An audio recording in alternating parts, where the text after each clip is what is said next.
Warangal MGM ప్రభుత్వ ఆసుపత్రిలో junior డాక్టర్లు వారి ప్రధానమైన డిమాండ్లను వెంటనే అమలు చేయాలని ధర్నా చేపట్టారు. ఎంజీఎం గాంధీ విగ్రహం వద్ద గ్రీన్ ఛానల్ విధానాన్ని అమలు చేసి జూనియర్ డాక్టర్లకు అందించే ప్రతి నెల వేతనము ఏ నెల వేతనము ఆ నెల అందే విధంగా ప్రభుత్వం వెంటనే అమలు చేయాలని వారు డిమాండ్ చేశారు.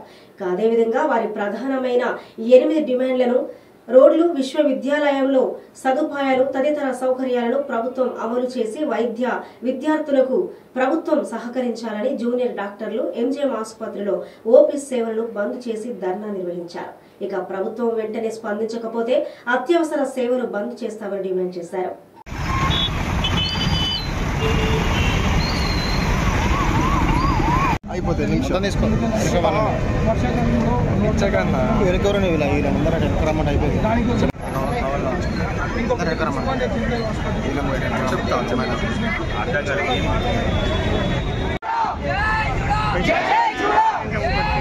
జై